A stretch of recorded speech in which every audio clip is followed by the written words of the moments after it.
welcome the observers from the Commonwealth, the Organization of American States, together with the Carter Center, European Union, and individual embassies and missions in Guyana, because they are all part and parcel of the humanity that had tried to help Guyana, that had tried to make our democracy sustainable and make it work.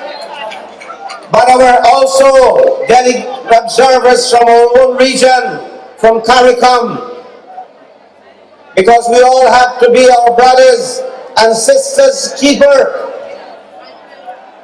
Our democracy has been placed in danger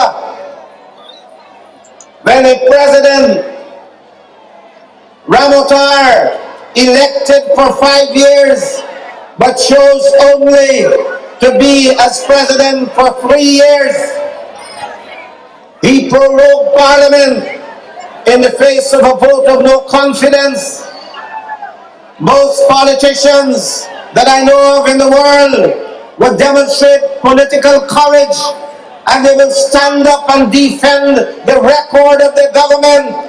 But Ramotar submitted, and he fell on his own sword, so that tomorrow, on Monday, when we vote, we are only validated what has happened. He has already chosen to go. And then he did the unthinkable for someone elected in Guyana by Guyanese. He dissolved the parliament.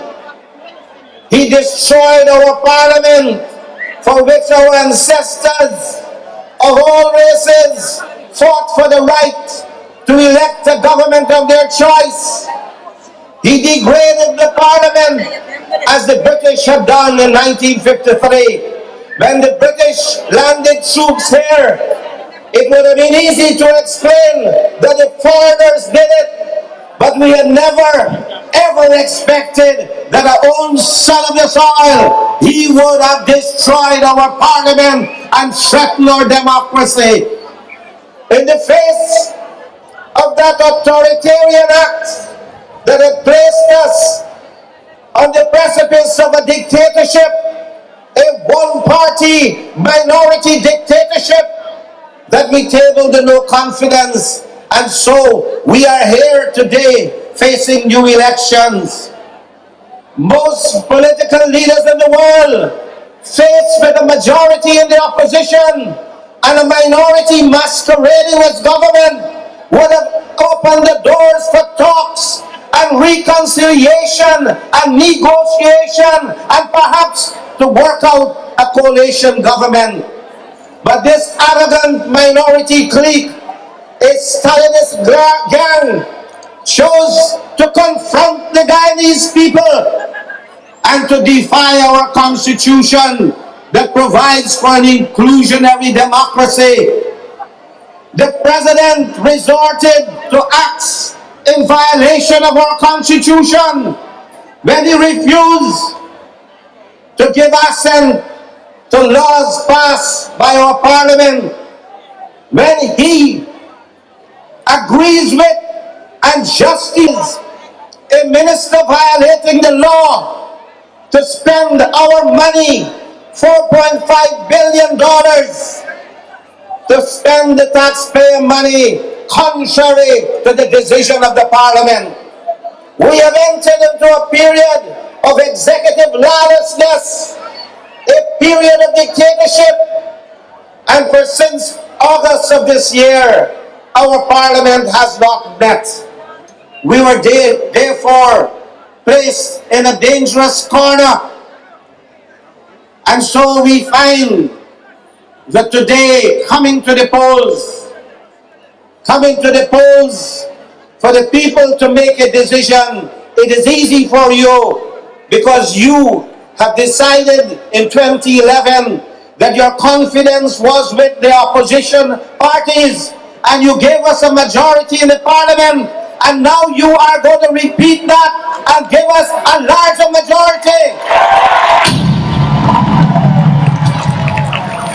so that we can take our rightful place as your representative, the salt of the earth.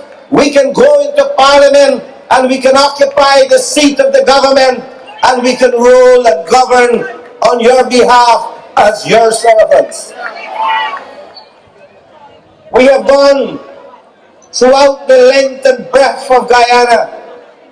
I have been to Molson Creek, to Mabaruma, where I just came from, and from Kingston to the Rupununi, and I can tell you in confidence and in open that today I witnessed a revolution in Region 1.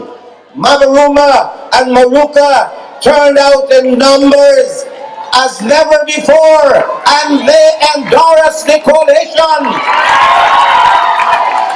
Region 1 is now APNU-AFC territory. I have been to Anai Shelton, and David has gone to Lethem, where the PPP closed up shop and abandoned their own meeting because they were confronting Amerindians for the first time. Amerindians who told him that you can't anymore treat Amerindians as stupid, and you can't have your guards slap Amerindians because they stand up for their rights and they have a right to dissent even against the views of a president. And so they showed him their power and they converted to the APNU-AFC in a massive rally, so that Rupununi now is APNU-AFC territory.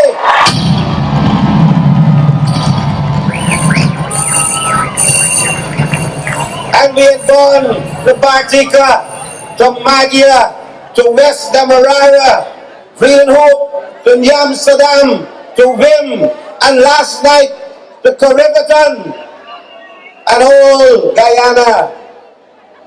Guyana has expressed one view, that change must come. But this change is coming rather painfully, because we have a situation where the ruling party is misusing the resources of the state, and I want the observers to take note of that. Resources of the state. Even an ambassador of the government was yesterday campaigning in the Rupununi for the ruling party. And they used the resources not only of people.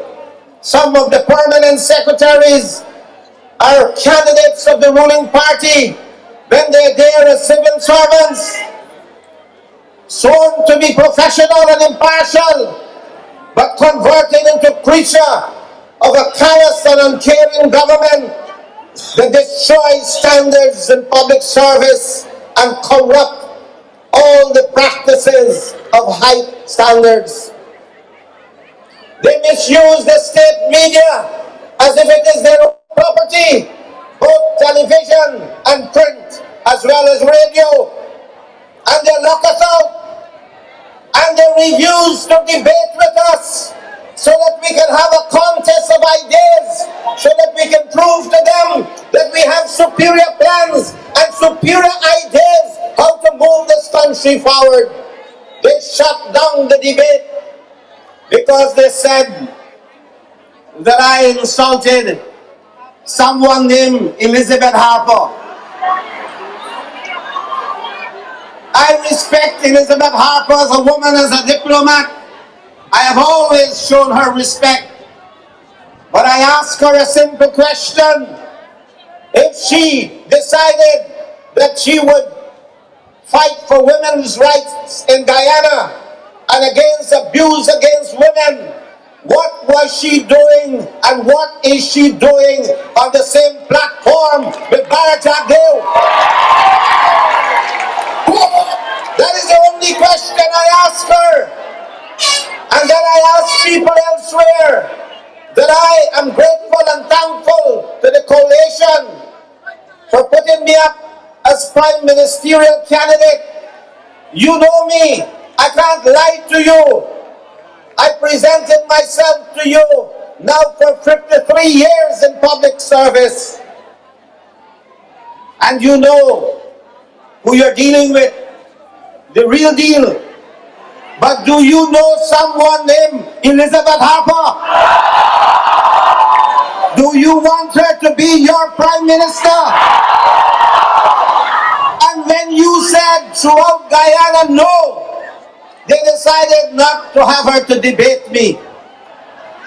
And so they're running from the debate, and they're using the resources of the state to have an uneven advantage against us.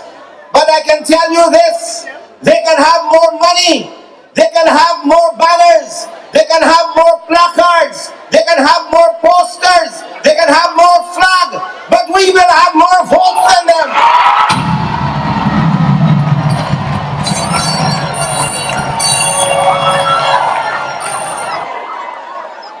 We speak confidently tonight because we are sure of this change that is coming.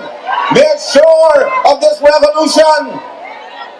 And we appeal beyond the thousands and thousands and thousands of you here to others who are listening and will listen to this message tonight. And I share a story that was sent to me of someone who thought he was smart, was trying to outsmart a guru, and came to the sage with a bird in his hand. He had his finger on the neck of the bird and asked the sage, is the bird alive or dead? And the sage, being wise, knew that if he said the bird is alive,